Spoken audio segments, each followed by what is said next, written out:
Welcome to today's video where I'm going to be talking about the Beaute Bar, the Sun and the Sea eyeshadow palette. This palette was gifted to me by the brand, so thank you so much for sending it over. Now this palette is full of some really beautiful multi-chrome, duochrome shadows, some topper-like, some more opaque, paired with some neutral and bright mattes. And I'm very excited to dip into it. After swatching it, I cannot wait to get some of these shimmer shadows on my lids, so let's get right into it. Priming with the Sigma eyeshadow primer, going in with the Caribbean shade and putting that right into my crease. I definitely want to use either Siren or Tide Pool. I mean, these shimmer shadows just look so beautiful, so shiny, right up my alley, and some topper-like shadows as well. And then on the outer portion, I'm going to go in with Bikini. I'm just first kind of placing that down and then blending it out. Going back in with just a little bit more, just to bring it up a little bit here. And a little bit underneath my lower lash line. Going back in with Caribbean and just kind of overlapping them over here. Next I'm taking Deep Dive and it's just going to be packed onto the outer corner. Going back in with the other brush to blend that out into the edges of that. Just a tad bit. I'm also taking Deep Dive underneath my lower lash line, just a little bit, not all the way. Here's Tide Pool and here's Siren. Actually, let me just use them both on the lid. So I'm first going in with Tide Pool onto this outer edge, and I'm going to be also layering it over Deep Dive. So that's going to give it another kind of vibe, and then taking Siren onto the inner portion. Oh yeah, those complement each other so well.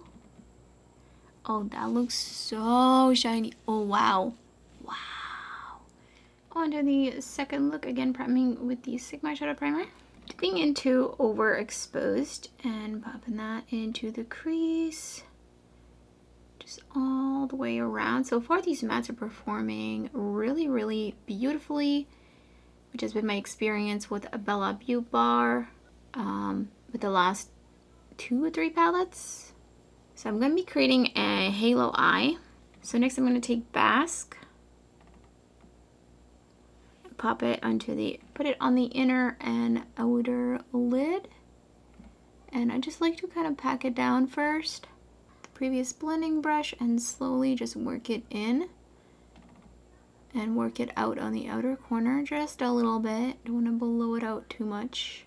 Go back in with a little bit of more Overexposed on the inner portion and then the outer corner as well. And I'm going to take Overexposed underneath my lower lash line on the outer corner just to connect, and then a little bit of Basque as tightly close to my lash line as possible, and then taking my blendy brush and just blending that out.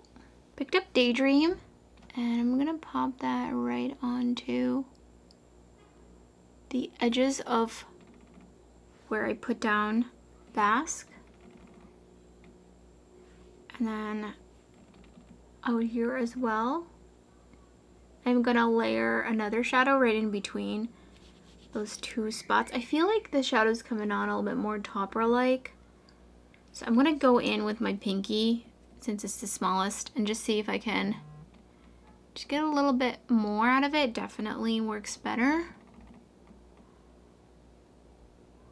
that way. So I'm just gonna use my pinky for the center of my lid as well. I'm gonna go in with a Water Nymph. Look at that, beautiful. Oh yeah, that is so pretty. And just melt that right into the center of my lid, and I like to bring it up a little bit up here because it would end up there anyway since I have hooded lids. So here's the second finished look.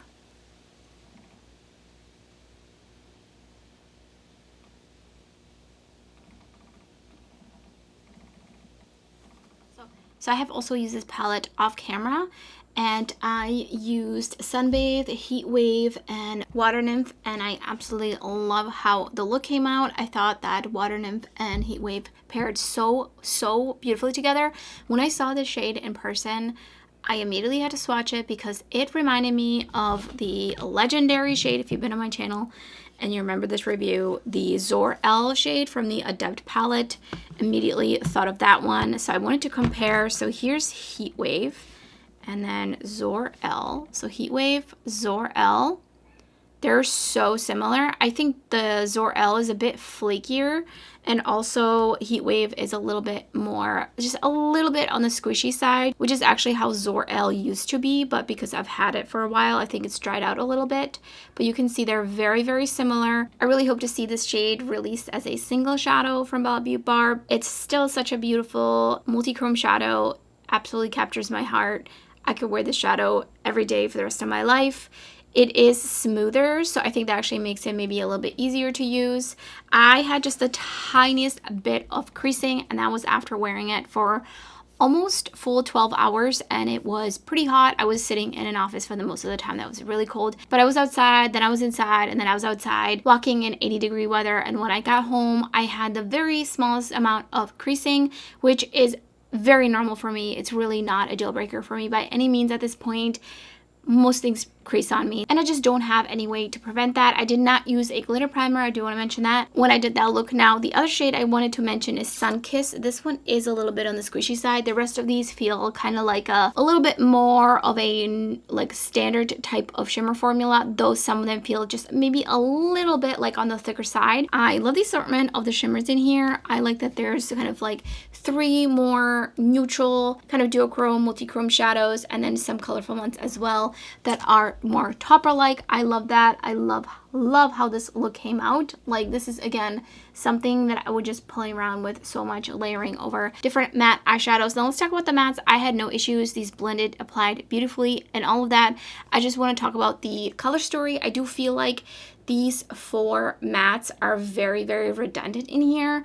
I wish that instead maybe this one went a little deeper, or one of these other ones got switched out to be a little deeper. I would have loved to see just in general like a more deepening up brown neutral shade, because these all feel very, very similar. And the other 2 mattes, Waves and Deep Dive, also very, very similar. Would have loved to seen an even deeper blue maybe, or maybe if Waves was a little bit more of a mid-tone version of itself, so it was kind of like we had this beautiful aqua, more of a mid-tone, and then like a super, super deep, or just kept this one as is. So to me, those are really the main cons of the palette, which is obviously up to preference. Some people might enjoy having this variety of tones of brown. So those are my thoughts on the palette. I definitely see myself reaching for this one a lot because the shimmers, again, so beautiful. The mattes blended so easily, and I could just take one of the browns, throw it in the crease, a little bit on the outer corner, and go in with a shimmer shadow and really have such an easy, everyday but punchy look, because the shimmers are truly punchy. So let me know in the comments below if you picked this palette up, what you think of it, or are you considering picking it up? I would love to hear your thoughts. And that's everything with this video. If you enjoyed it, don't forget to give it a thumbs up, and thank you so much for watching. I hope to see you next time.